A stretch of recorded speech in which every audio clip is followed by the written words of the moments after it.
This story began long ago, and it broke me completely. I proposed to Nina Hartwell on a Tuesday night in March, standing on the cracked concrete of Riverside Park, while fog rolled off the water like something out of a cheap horror movie.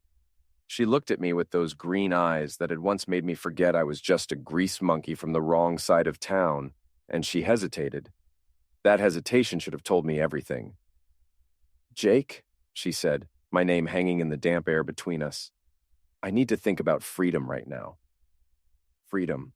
The word tasted like rust in my mouth. "What kind of freedom are we talking about here, Nina?"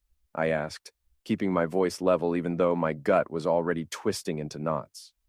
"Freedom from what?" She touched my cheek with her perfectly manicured hand, the kind of manicure that cost more than I made in a day at the garage. "Just freedom, space, time to breathe. If love is a battlefield, I just stepped barefoot into a minefield. We'd been together for 6 years, married for 4. I'd worked double shifts at Patterson's Auto Repair to help her get her real estate license, to buy her the clothes she needed to impress clients, to make the payments on that sleek silver Lexus she drove to showings. I'd supported her ambition because I believed in her, believed in us. Now she needed freedom. The drive home was silent, except for the rattle of my old Ford pickup's exhaust system. Nina stared out the window, her phone glowing in her lap. She'd been glued to that thing for months now. Late-night texts she'd angle away from me, calls she'd take in the bathroom, notifications that made her smile in ways I hadn't seen directed at me in over a year. Our house was a modest 2-bedroom in the Riverside district, one of those neighborhoods where the American dream had come to die slowly.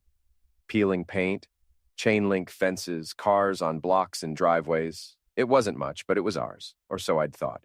"I'm going to bed," Nina announced when we got inside, not looking at me. "I have an early showing tomorrow. It's 8:30. I'm tired, Jake." She was always tired these days. Too tired for conversation, too tired for dinner together, too tired for anything that resembled the marriage we'd once had.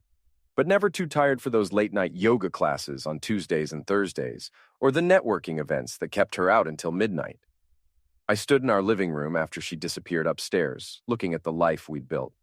The couch we'd bought at a yard sale and reupholstered ourselves. The coffee table I'd made from reclaimed wood, the wedding photos on the wall, both of us grinning like we'd won the lottery.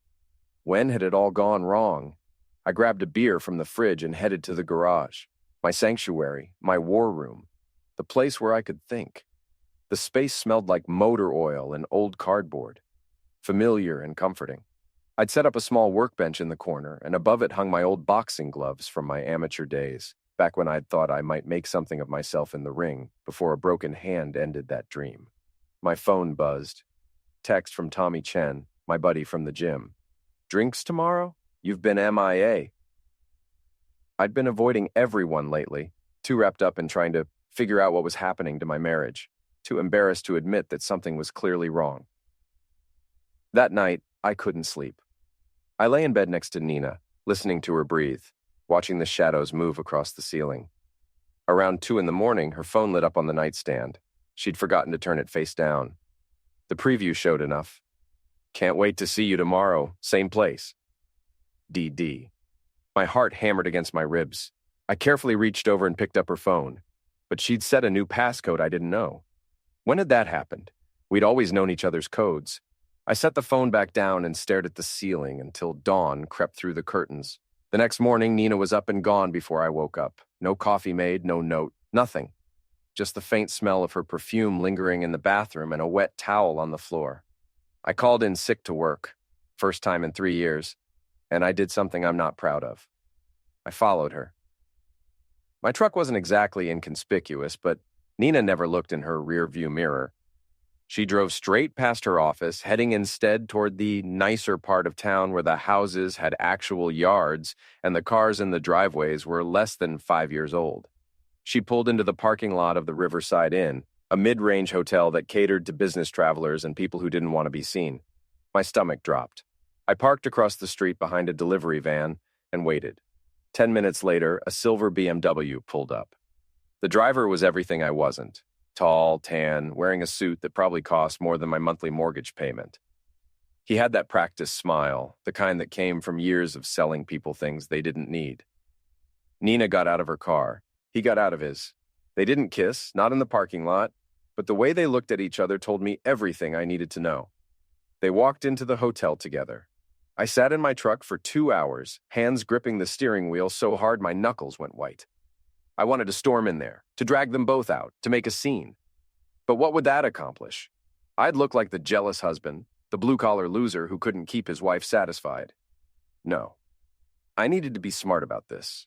I took out my phone and snapped photos of both cars, making sure to get the BMW's license plate. Motiv 8R. What kind of rude person had a vanity plate like that?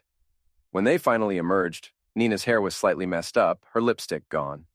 Mr. BMW put his hand on the small of her back, and she laughed at something he said. That laugh, I used to make her laugh like that. They kissed before getting into their separate cars. Not a peck, a real kiss. The kind that said this wasn't the first time. I followed the BMW. He led me to a luxury car dealership on the north side. Prestige Motors. The sign out front advertised, "Premium vehicles for premium lifestyles." Through the window, I watched him glad-hand customers, that million-dollar smile never faltering. A poster near the entrance showed his face. Derek Matthews, sales director and motivational speaker. Let me help you drive toward your dreams. Derek Matthews. The D from the text message.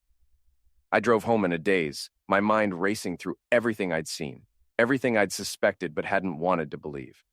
When I pulled into our driveway, I noticed something that made my blood run cold. The front door was slightly ajar. I rushed inside to find half my clothes gone from the closet. My dresser drawers were empty. The garage had been cleaned out. My tools, my workbench, even my old boxing gloves were gone. On the kitchen table sat a single sheet of paper with 2 words written in Nina's handwriting. Freedom, enjoy. I checked our joint bank account on my phone. Frozen. The savings account we'd built up over years of careful budgeting. Cleaned out, with just $100 left. She'd planned this. While I was following her, she'd sent someone to take my stuff and drain our accounts. She'd outmaneuvered me. I stood in that half-empty house looking at the wreckage of my life, and something inside me shifted. The hurt, the betrayal, the humiliation, it all crystallized into something cold and hard and focused. Nina wanted freedom? She was about to learn that freedom came with a price, and I was going to make damn sure she paid every penny. I spent that first night at Murphy's boxing gym, sleeping on the worn leather couch in Coach Eddie's office. Eddie Murphy, no relation to the comedian, as he'd tell anyone who asked, had trained me back in my amateur days. He was 73, built like a fire hydrant, with cauliflower ears and hands that looked like they'd been broken and reset a dozen times. Marriage is like boxing, Eddie said, handing me a cup of coffee that tasted like motor oil. You gotta know when to take a punch and when to throw one. Question is, Jake, which one are you doing now? I'm done taking punches. Eddie nodded slowly. Just remember, in the ring, you gotta be smart. Angry fighters make mistakes. Cold fighters win fights. I spent the next week living at the gym, showering in the locker room, eating at Rosie's diner down the block. I didn't have much money. Nina had seen to that. But I had enough to survive. More importantly, I had time to think, to plan. I couldn't go to the police. What would I tell them? My wife cheated on me and took her stuff out of our house? That wasn't illegal. She'd been careful not to break any laws, just to break my heart and my bank account, but 2 could play at that game. I started with research. Derek Matthews wasn't hard to find. The guy had a social media presence that screamed desperate for attention. Instagram photos of him posing with luxury cars, motivational quotes superimposed over sunset backgrounds, selfies at expensive restaurants. His Facebook listed him as in a relationship, but the profile was private. His LinkedIn was more useful. Before Prestige Motors, he'd worked at 3 other dealerships, never staying more than 2 years at each. A pattern like that usually meant problems. Either he was chasing bigger commissions or running from something. I called one of his former employers, pretending to be a potential customer asking for references. Derek Matthews? The guy on the phone laughed. Yeah, he worked here. Smooth talker, that one. Sold ice to Eskimos. Also slept with half the married women in town and left owing money to the other half. You thinking of buying a car from him? Just doing my homework. Do yourself a favor. Find another salesman. So Derek was a serial cheater with a history of financial problems. Good to know. Next, I needed to understand Nina's situation. I couldn't access our joint accounts anymore, but I could check public records. Property records showed she'd put our house up as collateral for a business loan 3 months ago. A business loan I'd never heard about, never signed off on. How had she managed that? I called the bank, and after getting transferred 4 times, I finally reached someone who could help. Mr. Patterson, I'm looking at the file now. Your wife submitted the loan application with your signature. I never signed anything. There was a pause. Sir, we have your signature on file. If you're claiming fraud, you'll need to file a police report and... I hung up. Nina had forged my signature. That was illegal, genuinely illegal. But proving it would be my word against hers, and she'd probably covered her tracks. The business loan was for $50,000, made out to Matthews Motivational Speaking, LLC. She'd given my money to her boyfriend to fund his side hustle. I sat in Eddie's office, staring at the documents I'd printed out at the library, and I felt that cold focus sharpen even more. This wasn't just about an affair. This was about Nina and Derek systematically stealing from me, planning their future together on the foundation of my destroyed life. You look like you're planning something, Eddie said from the doorway. Just thinking. Thinking's good. Acting stupid's bad. Which one you gonna do? The smart thing, coach. The smart thing. That night, I went to Mick's Tavern, the dive bar where I used to meet up with friends before I'd gotten too wrapped up in my failing marriage. The place smelled like stale beer and decades of bad decisions, but it was dark and anonymous. Exactly what I needed. I sat at the bar nursing a whiskey when I heard a familiar voice. Jake Patterson? Holy hell, man, where have you been? I turned to see Brad Wilson, an old friend from high school. We'd been close once before life took us in different directions. He'd gone to college, gotten into finance, married his high school sweetheart. I'd gone to work at the garage, married Nina, and apparently gotten played for a fool. Around, I said. You? Same old, same old. Hey, speaking of which, Brad slid onto the stool next to me, lowering his voice. I heard something about Nina. Didn't want to believe it, but if you're here drinking alone, maybe it's true. My jaw tightened. What did you hear? That she's been seeing Derek Matthews. You know Derek, right? Guy's a total sleaze. He went after my wife at a charity event last year, right in front of me. I almost decked him. Why didn't you? Brad shrugged. Because guys like Derek aren't worth the attack charge. They're cowards underneath all that flash. You push back even a little, they fold. That was useful information. How long has everyone known? I asked. Brad looked uncomfortable. Jake, man, I don't want to... How long? Maybe 6 months? Look, nobody wanted to tell you because, well, you seemed happy, and maybe we were wrong. Maybe it was just rumors, and we didn't want to blow up your marriage over nothing. 6 months. For 6 months, I'd been the joke, the clueless husband while everyone else knew my wife was screwing around. Who else knows? Pretty much everyone in our old circle. Tommy, Steve, Jennifer, the whole crew.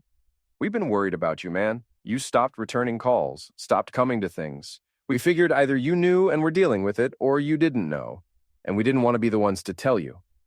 I finished my whiskey in one burning gulp. Thanks for the honesty, Brad. Hey, if you need anything, I need to be alone right now. I left the bar and walked through the cold night back to the gym. So everyone knew. Everyone had been talking about me behind my back, pitying poor Jake Patterson, the mechanic whose hot wife was trading up.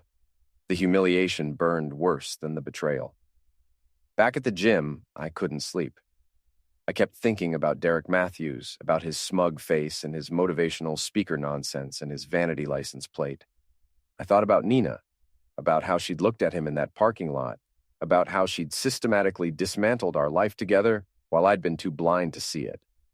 Around 3 a.m, I made a decision. If they wanted to destroy me, I'd return the favor. But I'd be smart about it. I'd be cold. I'd be the kind of opponent they'd never see coming until it was too late. I grabbed a notebook and started writing down everything I knew, everything I'd learned, every weakness I could exploit.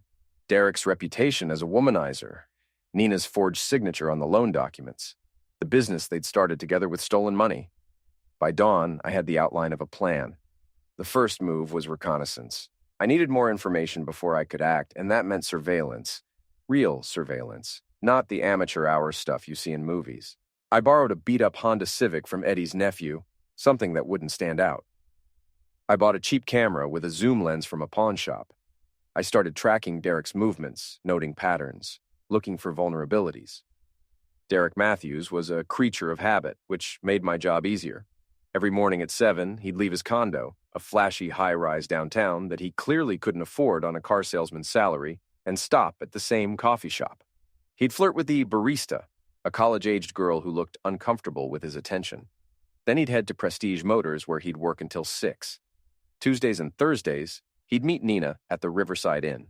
Wednesdays, he had a standing appointment at a gym across town, not for working out, but for another woman. I watched him meet a blonde in yoga pants, watched them leave together in his BMW. So Derek was cheating on Nina while Nina was cheating on me. That was almost funny. Fridays, Derek would go to a bar called the Velvet Room, where he'd hold court with other salesman types, buying rounds and telling stories that always ended with him as the hero. I went there one Friday, sat in a corner booth, and listened. The key to sales, Derek was saying to a table of admirers, is making people believe you're giving them something they can't get anywhere else. You're not selling a car, you're selling a lifestyle, a dream. You make them need you. One of his buddies laughed. Is that how you land all these women too? Derek grinned. Same principle. You find out what they're missing in their lives and you become that thing. Bored housewife with a blue-collar husband. You become excitement, sophistication, possibility, lonely divorcee. You become companionship and validation. It's all about identifying the need and filling it. He was talking about Nina, about me, reducing our marriage to a sales technique, a con job. I left before I did something stupid. The next phase of my plan required help, and I knew exactly where to get it. Lenny's Auto Salvage was run by Lenny Kowalski, a guy I'd known since high school. Lenny had done time for car theft back in the day, but he'd gone straight, mostly, and now ran a legitimate salvage business. Jake Patterson, Lenny said when I walked into his office, which was really just a trailer surrounded by towers of crushed cars. Heard you were having woman troubles. News travels fast. Small town, buddy. What can I do for you? I need to borrow some tools, the kind that aren't exactly legal. Lenny leaned back in his chair, studying me. You planning on doing something stupid? I'm planning on doing something smart. I just need equipment. What kind of equipment? Something to track a car, something to listen to conversations, maybe something to make a car temporarily inoperable without causing permanent damage? Lenny whistled low. That's some spy movie stuff, Jake. You sure you want to go down this road? They already went down it. I'm just following. He thought about it for a long moment, then opened a drawer and pulled out a small black device. GPS tracker. Magnetic mount. Battery lasts 2 weeks. Stick it under a car, track it on your phone. $200. I handed over the cash, money I'd borrowed from Eddie. And Jake, Lenny said as I was leaving. Whatever you're planning, make sure you can live with it after. Revenge is like drinking poison and expecting the other person to die. I'll take my chances. That night, I waited in the parking lot of Derek's condo building until 3 a.m, then crept over to his BMW. The GPS tracker attached to the undercarriage with a satisfying click. Now I could follow him without him ever knowing. But tracking wasn't enough. I needed to hurt him, to make him feel even a fraction of what I was feeling. I took out my pocket knife and considered slashing his tires. Too obvious, too crude. Instead, I used the knife to carefully remove the BMW emblem from his hood. Then I scratched a message into the paint where the emblem had been. Lies. It was petty, sure, but it was also just the beginning. Over the next week, I watched Derek's movements on my phone, learning his patterns even better. The GPS showed him going to the Riverside Inn with Nina, but also to other locations with other women. I took photos, documented everything, building a case. Then I got lucky. The GPS showed Derek at an address I didn't recognize, a house in a nice suburban neighborhood. I drove by and saw his BMW parked in the driveway. Through the window, I could see him having dinner with a family. A woman, 2 kids, and an older couple who were probably her parents. I did some digging. The woman was Jennifer Carlson, a recent divorcee who'd bought a car from Derek 3 months ago. According to her Facebook, people really needed to learn about privacy settings.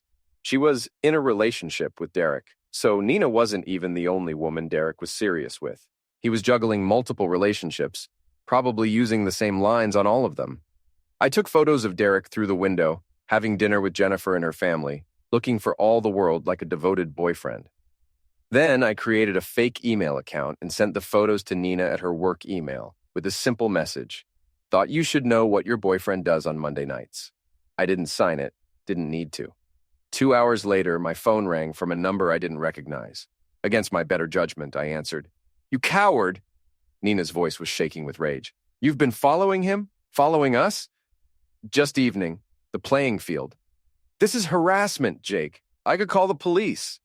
"Go ahead. While you're at it, explain to them how you forged my signature on a $50,000 loan.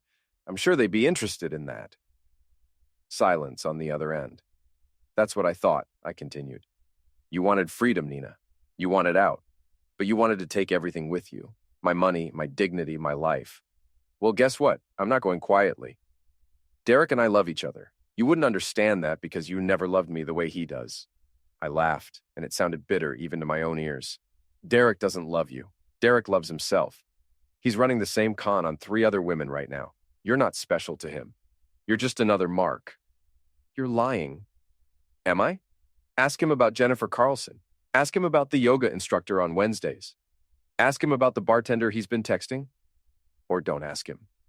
Keep believing you're different, that you're the one he really loves. See how that works out for you." She hung up. I sat in my borrowed Honda, heart pounding, feeling something like satisfaction for the first time in weeks. I'd drawn blood. Not much, but enough to know I could hurt them back. The next day, Derek's BMW showed up at Prestige Motors with a cracked windshield. According to the GPS, he'd driven there from Nina's new apartment. She'd moved out of our house into a place downtown, probably funded by our stolen money. I wondered if they'd fought. I hoped they had, but I wasn't done. Not even close. The confrontation I'd been avoiding finally came on a Saturday afternoon at Mick's Tavern. I'd gone there for a beer and some peace, but instead I walked into an ambush. Brad, Tommy, Steve, and Jennifer, my old friend group, were sitting at a corner table. When they saw me, the conversation stopped. Tommy waved me over, and I considered just leaving, but I was tired of running. "Jake," Tommy said as I approached, "we need to talk." "About what?" "About the fact that you've apparently lost your mind," Jennifer said. She'd been Nina's friend first, but I'd thought we were cool. Apparently not. "Nina called me crying yesterday. She said you're stalking her and Derek, that you're bothering them." I sat down, keeping my voice level. "Is that what she told you?" "She said you've been following them, vandalizing Derek's car, sending threatening messages. Jake, this isn't you. You need to let this go." "Let it go?" I looked around the table. "Did any of you tell me my wife was cheating on me? Did any of you think maybe I deserved to know?" Brad shifted uncomfortably. "We didn't want to get involved in your marriage. But you're fine getting involved now? When Nina spins some story about me being the bad guy?" "Are you saying you haven't been following them?" Steve asked. He'd been my best friend in high school, but we drifted apart over the years. "Because Nina has details, man. She knows you've been tracking Derek's car, taking pictures. That's stalker behavior. You want to know what I've been doing?" I pulled out my phone and opened the photos I'd taken. "I've been documenting the fact that Derek Matthews is a con artist who's running scams on multiple women simultaneously, including Nina, including a woman named Jennifer Carlson and her 2 kids, including a yoga instructor named Amanda who thinks he's going to propose to her." I showed them the photos. Derek with different women, Derek at Jennifer's family dinner, Derek meeting Amanda at expensive restaurants. "Nina thinks she's special," I continued. "She thinks Derek loves her, but he's playing her the same way he's playing everyone else. And you know what the really fun part is? He's doing it with money he stole from me. Nina forged my signature on a loan for 50 grand and gave it to him to start his motivational speaking business." The table went quiet. "That's illegal," Brad finally said. "Yeah, it is. But proving it means lawyers and courts and time I don't have. So instead, I'm doing what I can to make sure they don't get away with it completely." Jennifer shook her head. "Even if that's all true, and I'm not saying I believe you, what you're doing is wrong, Jake. 2 wrongs don't make a right." "That's easy to say when it's not your life that got destroyed." "Your life isn't destroyed," Tommy said. "You're still here, still working, still sleeping on a couch at a boxing gym because my wife cleaned out our bank accounts and took everything I owned? Still the laughingstock of this entire town because everyone knew she was cheating except me? Still watching the woman I love to plan a future with a con artist using my money? Yeah, Tommy, I'm doing great." The anger in my voice surprised even me. "We're worried about you," Jennifer said quietly. Nina said you've been making threats, that Derek is afraid of you. Derek should be afraid of me. Not because I'm going to hurt him. I'm not that stupid. But because I'm going to make sure everyone knows exactly what kind of person he is. Same with Nina. That's not revenge, Steve said. That's just being vindictive. Call it what you want. I call it justice. I stood up to leave, but Jennifer grabbed my arm. Jake, please. You're better than this. Don't let what Nina did turn you into someone you're not. I looked at her, at all of them, and I realized something. They weren't my friends. Maybe they never had been. Or maybe I'd lost them when I'd stopped being the easygoing guy who everyone liked and became the bitter husband nobody wanted to deal with. You know what? I said. You're right. I am better than this. I'm better than all of you sitting here judging me when you didn't have the guts to tell me the truth when it mattered. I'm better than Nina, who threw away 6 years for some smooth-talking salesman. And I'm definitely better than Derek, who makes a living manipulating people. Jake, Brad started. I'm done here. With this conversation, with this town, with all of you. When this is over, I'm leaving, and I'm never looking back. I walked out of Mick's Tavern and didn't look back. But as I sat in my truck in the parking lot, hands shaking with adrenaline, I realized something. I'd just burned every bridge I had left. My friends, my reputation, everything. There was no going back now, which meant I had to go forward. All the way. That night, I went back to Eddie's gym and found the old coach watching a boxing match on his ancient TV. You look like a man who just made a decision, Eddie said without looking away from the screen. I did. Good decision or bad decision? Honest decision, Eddie nodded. Sometimes that's the same thing. You know what separates a good fighter from a great fighter, Jake? It's not strength or speed, it's commitment. When you step into that ring, you got to commit fully to every punch, every move. Hesitation gets you knocked out. I'm not hesitating anymore, coach. I can see that. Just remember, there's a difference between commitment and recklessness. Make sure you know which one you're doing. I spent the rest of the night planning my next move. I'd exposed Derek's other relationships to Nina, but that wasn't enough. I needed to hit them both where it really hurt. Their reputations, their futures, their carefully constructed lies. And I knew exactly how to do it. The break I needed came from an unexpected source. Layla Vance, Nina's best friend and the person I'd always suspected had encouraged the affair, walked into Patterson's auto repair on a Monday morning with her BMW making a grinding noise. Jake, she said, her voice dripping with false sweetness. I know this is awkward, but my car's making this terrible sound, and you're the best mechanic in town. I could have refused her, should have probably, but I saw an opportunity. Pop the hood, I said. While I looked at her engine, nothing serious, just needed new brake pads, I made conversation. How's Nina doing? Layla's expression shifted, became guarded. She's fine. Happy. With Derek? Yes, with Derek. They're good together, Jake. Better than... She stopped herself. Better than we were? You can say it. I was going to say better than she expected. Derek makes her happy. He sees her potential, encourages her ambitions. He's not holding her back. Is that what you think I did? Held her back? Layla crossed her arms. You worked at a garage, Jake. Nina was trying to build a real estate empire. You were in different worlds. I supported her. I paid for her license, her clothes, her car. You resented her success. I resented her lies. Layla's phone buzzed. She glanced at it, and I saw her expression change. Surprise, then concern, then something like fear. She quickly put the phone away. Your brake pads are shot, I said. I can fix them today, but it'll take a few hours. Fine, I'll wait. While Layla sat in the waiting room, I did something I'm not proud of. When she went to the bathroom, I grabbed her phone from where she'd left it on the chair. No passcode. People really were careless. I opened her messages and started reading. What I found was explosive. Messages between Layla and Derek going back over a year. Flirtatious at first, then explicit. They'd had an affair before Derek ever met Nina. Layla had introduced them deliberately, setting Nina up with her ex-lover. But why? I kept reading and found the answer in a message from 8 months ago. Layla, she's falling for you. This is perfect. Derek, you sure about this? She's your best friend. Layla, she took the promotion that should have been mine. She humiliated me in front of the whole office. Now, I'm going to watch her throw away her marriage for you, and when you're done with her, she'll have nothing. Derek, you're cold, Layla. I like it. Layla, just remember our deal. When you're done with Nina, we go public.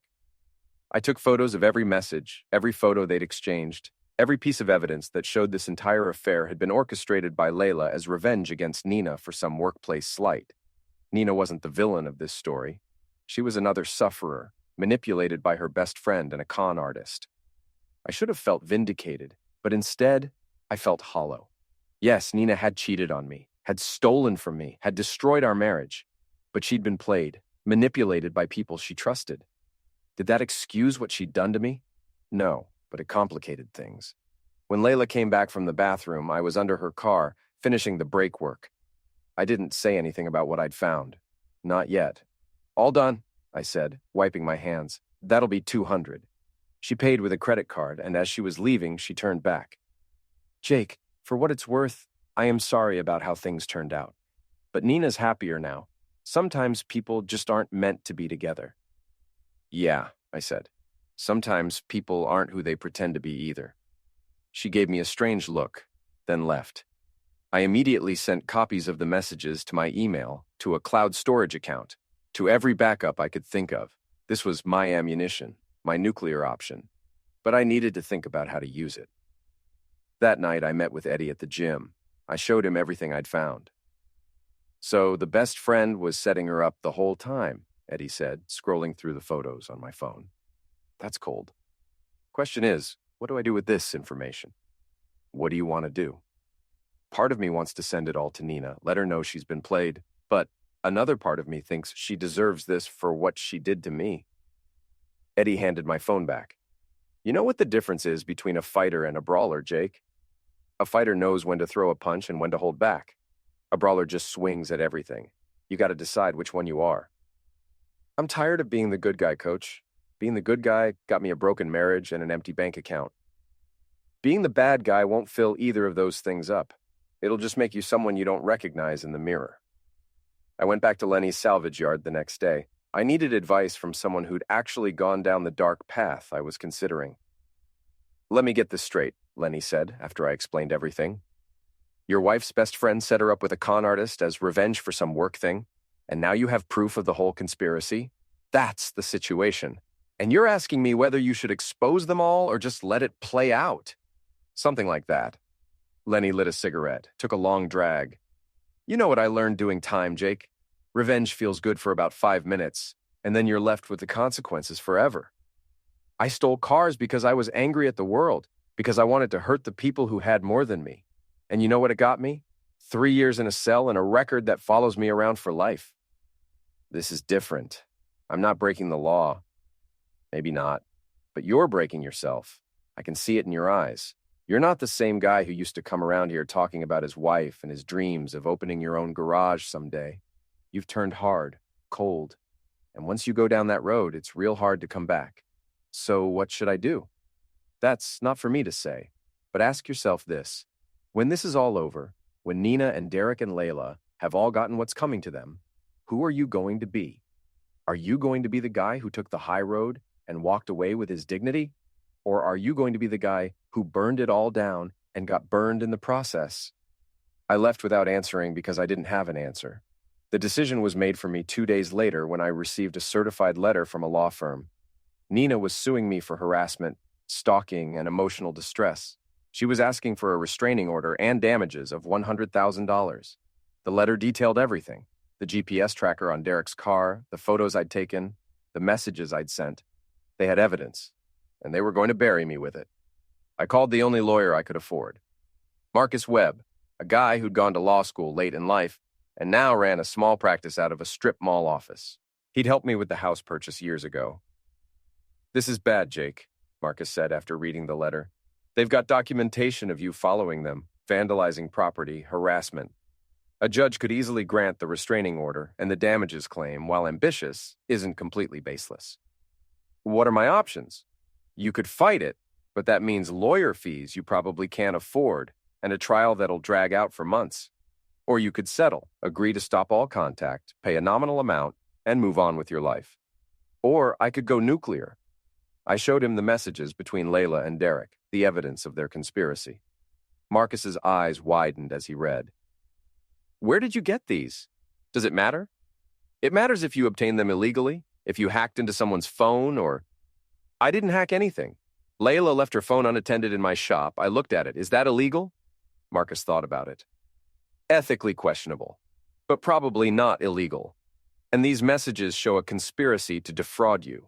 The loan Nina took out using your forged signature was used to fund Derek's business, which he was running while planning to eventually leave Nina for Layla.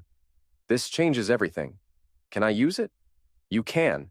But Jake, if you do this, if you expose all of this, you're going to destroy a lot of lives. Nina, Derek, Layla, they'll all be ruined. Are you prepared for that? I thought about the last few months, the humiliation, the betrayal, the loneliness. I thought about sleeping on a couch at a boxing gym, about my friends abandoning me, about Nina's smug face when she'd told me she wanted freedom. Yeah, I said. I'm prepared. Marcus nodded slowly. Then let's respond to their lawsuit with one of our own. Fraud, forgery, conspiracy to defraud, emotional distress. We'll attach these messages as evidence. And Jake, once we file this, there's no going back. This is scorched earth. Good, let's burn it all down.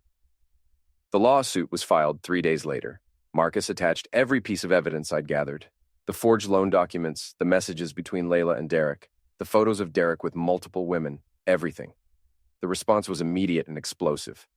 Nina called me from a blocked number, screaming so loud I had to hold the phone away from my ear. How dare you? Those messages were private. You had no right. You had no right to forge my signature and steal $50,000, but here we are. I'll destroy you for this, Jake. I'll take everything you have left. You already did that, Nina. Now it's my turn. Derek left a voicemail that was equal parts threatening and pleading. Jake, man, we can work this out. Just drop the lawsuit and we'll drop ours. We can all walk away clean. I didn't respond. Layla showed up at the garage 3 days after the lawsuit was filed. She looked terrible. No makeup, hair uncombed, eyes red from crying. You've ruined my life, she said. You ruined Nina's life first. I'm just making sure everyone knows about it. I lost my job. The gallery fired me when this all came out. My reputation is destroyed. Consequences, Layla. Actions have them. I'll testify against you. I'll tell the court you illegally accessed my phone, that you've been stalking all of us. Go ahead. While you're at it, explain to the judge why you set up your best friend with your ex-lover as revenge for a workplace dispute. I'm sure that'll go over great. She left in tears. The case moved faster than I expected. Marcus was right. The evidence was overwhelming. Nina couldn't explain the forged signature. Derek couldn't explain why he'd used my money to start a business while simultaneously planning to leave Nina for Layla. Layla couldn't explain the messages that showed clear intent to damage. Their lawsuit against me was dropped.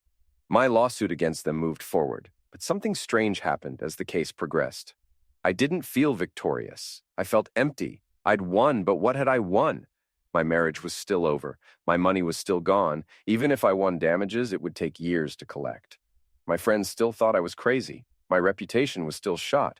I'd burned everything down just like I'd wanted, but I was standing in the ashes, alone. The settlement came 3 months later. Nina agreed to return the money from the loan, or at least as much as was left after Derek had spent most of it. Derek agreed to pay damages for fraud. Layla was already bankrupt, so she couldn't pay anything, but her reputation was destroyed, which seemed like payment enough. I got my money back, I got my revenge, I got everything I'd wanted, and I'd never felt more hollow in my life. The town's annual block party happened on the first Saturday in September, a tradition going back decades. Main Street would be closed off, vendors would set up booths, local bands would play, and everyone would come out to celebrate the end of summer. I hadn't planned on going. I'd been avoiding public events since the lawsuit, since the whole sordid story had become the talk of the town. But Eddie convinced me. You can't hide forever, Jake, he said. You won, right? So go out there and show everyone you're still standing. So I went. The party was in full swing when I arrived. Kids running around with balloons, the smell of grilled food in the air, music from a local cover band. I grabbed a beer from a vendor and tried to blend into the crowd. That lasted about 5 minutes before I saw Nina. She was standing near the stage, talking to someone I didn't recognize. She looked different, thinner, tired, older somehow. When she saw me, her expression hardened. I should have walked away, should have avoided the confrontation, but something in me couldn't let it go. I walked over. Nina. Jake. Her voice was cold. I didn't think you'd have the nerve to show your face here. Why wouldn't I?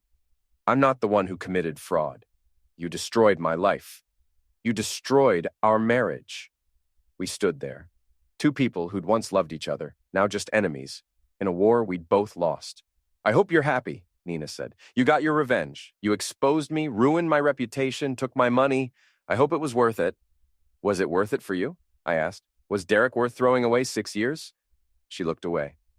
Derek and I aren't together anymore. Hasn't been for months. After everything came out, after he realized he couldn't use me anymore, he disappeared. Last I heard, he left town.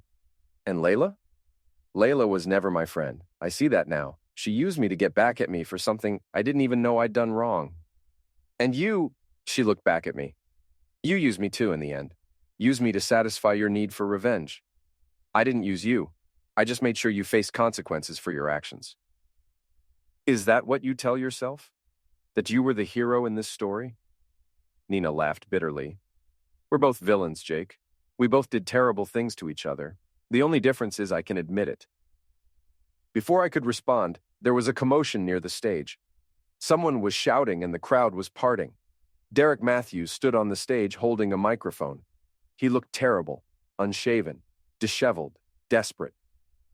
I need everyone to hear this, Derek said, his voice booming through the speakers. I need to tell the truth about Jake Patterson. Oh no.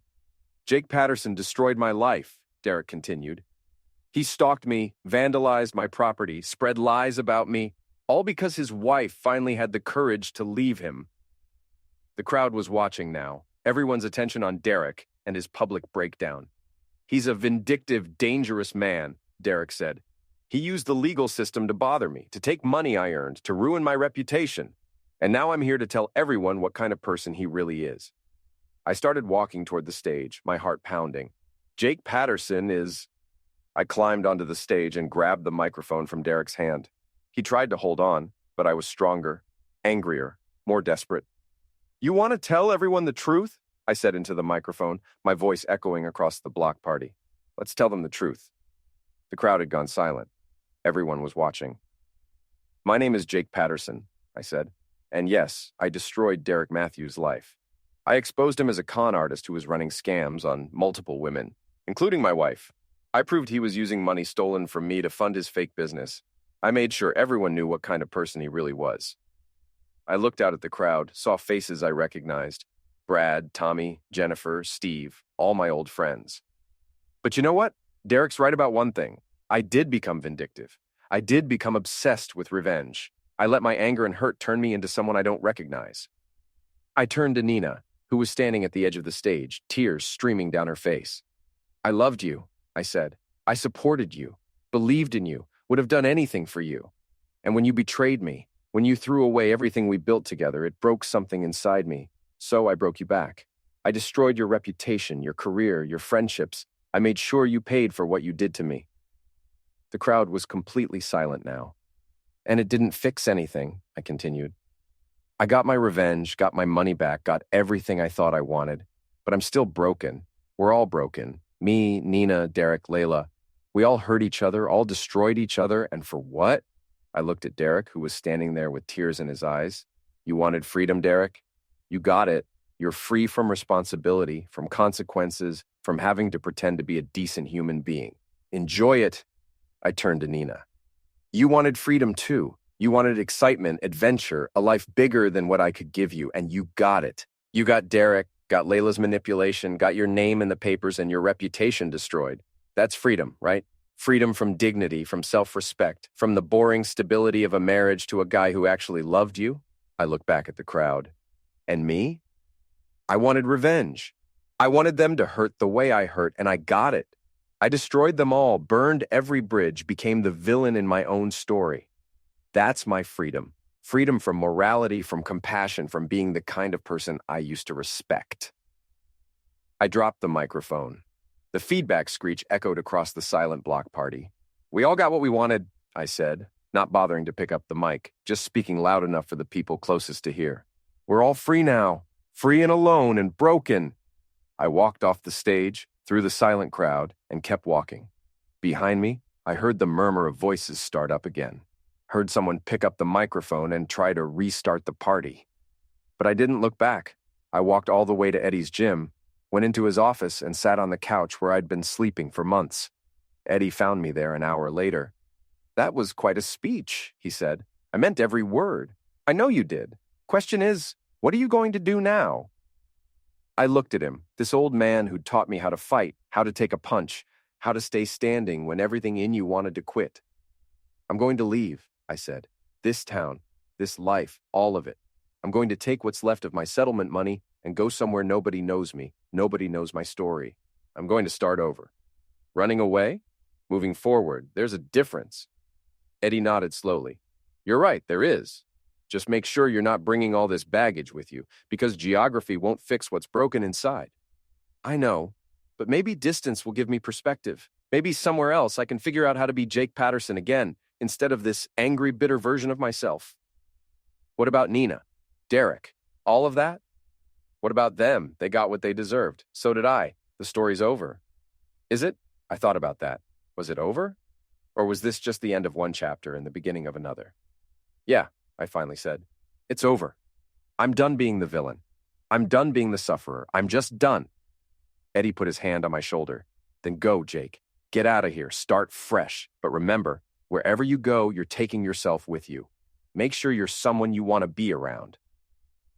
I left town 3 days later, sold my tools, packed my truck, said goodbye to Eddie and Lenny, and the few people who still talk to me. I didn't say goodbye to Nina. Didn't need to. We'd said everything we needed to say on that stage. As I drove out of town, past the familiar streets and buildings, past the life I'd built and destroyed, I felt something unexpected. Relief. I'd gotten my revenge. I'd made them all pay. I'd won. But winning felt a lot like losing.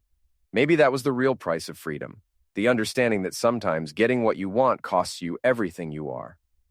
I drove until the town disappeared in my rearview mirror, until the sun set and the highway stretched out empty before me. And for the first time in months, I didn't look back.